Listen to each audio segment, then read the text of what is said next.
Have you ever witnessed a solar eclipse? It's an amazing sight. A solar eclipse happens when the moon passes between the sun and Earth. This blocks the sun's light, casting a shadow on our planet. For a short time, the sky darkens as if it were twilight. Solar eclipses are rare events. They don't happen every month. This is because the moon's orbit around Earth is tilted.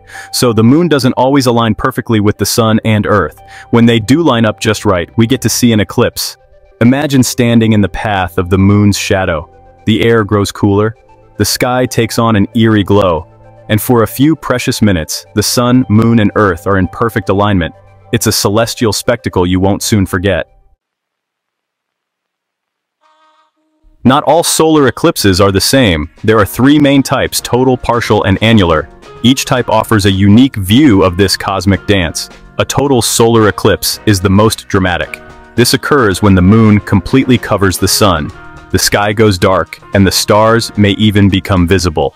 The sun's outer atmosphere, called the corona, appears as a bright ring around the moon. During a partial solar eclipse, the moon only covers part of the sun. It looks like something is taking a bite out of the sun. The amount of the sun that is covered depends on your location. An annular solar eclipse is a special type of partial eclipse. This happens when the moon is at its farthest point from Earth in its orbit. Because it's farther away, the moon appears slightly smaller than the sun. This creates a ring of fire effect, with the sun's outer edge still visible around the moon. So why don't we see solar eclipses more often?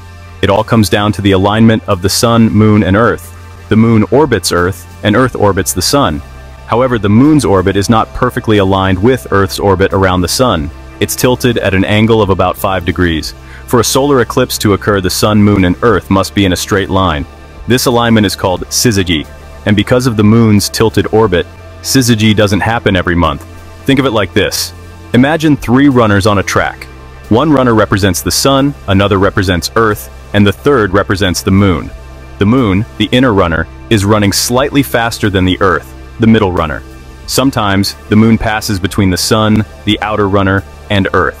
But because its path is tilted, it doesn't always line up perfectly. Only when all 3 runners are in a straight line do we get an eclipse. Solar eclipses are relatively rare events. On average, a total solar eclipse occurs somewhere on Earth about every 18 months. However, for any given location, a total solar eclipse is visible only once every 300 to 400 years. The duration of a solar eclipse also varies. The total phase of a solar eclipse, when the sun is completely covered, can last from a few seconds to a maximum of about 7 minutes. This depends on the alignment of the sun, moon, and Earth, as well as the moon's distance from Earth. During a total solar eclipse, the moon's shadow races across Earth's surface at thousands of miles per hour. The path of the moon's shadow, where the total eclipse is visible, is called the path of totality. Outside the path of totality, observers see a partial solar eclipse. Section 5. Lunar Eclipses, Earth's Shadow in the Night Sky. Now let's talk about lunar eclipses. Unlike solar eclipses, which occur during the day, lunar eclipses happen at night. A lunar eclipse occurs when Earth passes between the sun and the moon. During a lunar eclipse, Earth casts its shadow on the moon. This blocks the sun's light from reaching the moon, causing the moon to darken. Like solar eclipses, there are 3 types of lunar eclipses: total, partial, and penumbral. A total lunar eclipse occurs when the moon passes completely through Earth's shadow. During a total lunar eclipse, the moon often appears reddish-orange in color. This is because Earth's atmosphere scatters sunlight, and the longer wavelengths of light, red and orange, are bent toward the moon. A partial lunar eclipse occurs when only part of the moon passes through Earth's shadow. During a partial lunar eclipse, part of the moon will appear dark, while the rest remains illuminated. A penumbral lunar eclipse is the least noticeable type of lunar eclipse.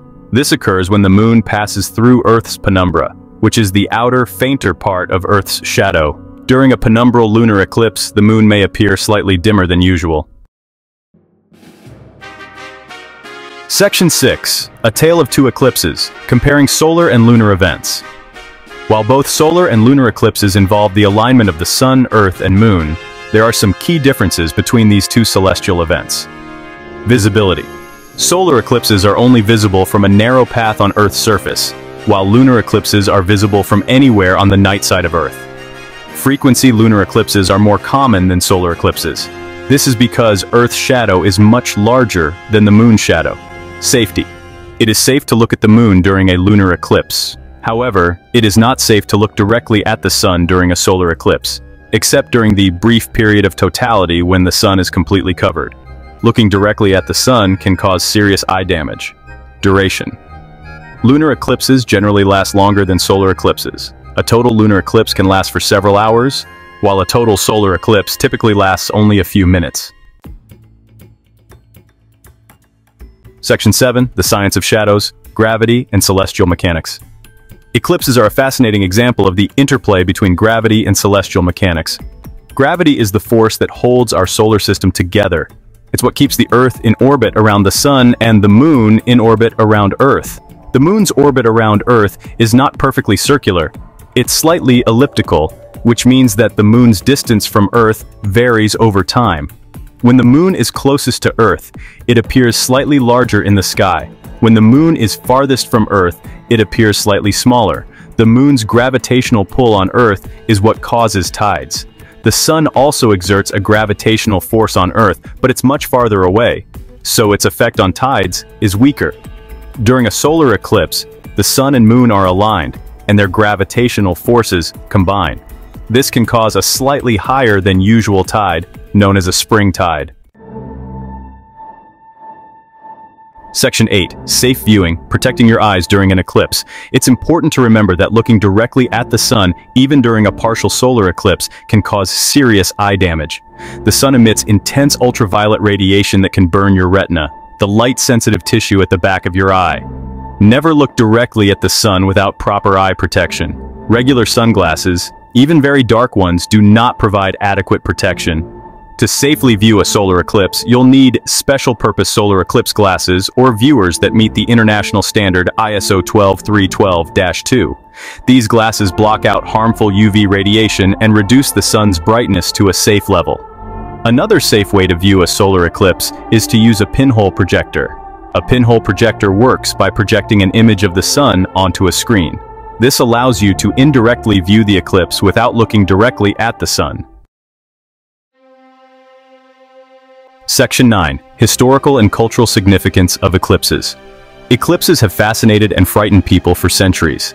In ancient times, eclipses were often seen as omens of bad luck or disaster. Many cultures developed myths and legends to explain these celestial events. For example, in ancient China, it was believed that a solar eclipse occurred when a celestial dragon devoured the sun. To scare the dragon away, people would bang drums and make loud noises. In ancient Greece, a solar eclipse was seen as a sign of the gods' displeasure. The Greek historian Herodotus wrote that a solar eclipse once stopped a battle between the Lydians and the Medes. The two armies were so terrified by the sudden darkness that they laid down their arms and made peace. Today, we understand the scientific explanation for eclipses. However, these celestial events continue to inspire awe and wonder. Section 10. Eclipses in the future, upcoming events and predictions. Thanks to our understanding of celestial mechanics, we can predict eclipses with great accuracy far into the future. Scientists use sophisticated computer models to calculate the positions of the Sun, Moon, and Earth over time. There are several websites and apps that provide information on upcoming eclipses, including maps showing the path of totality for solar eclipses.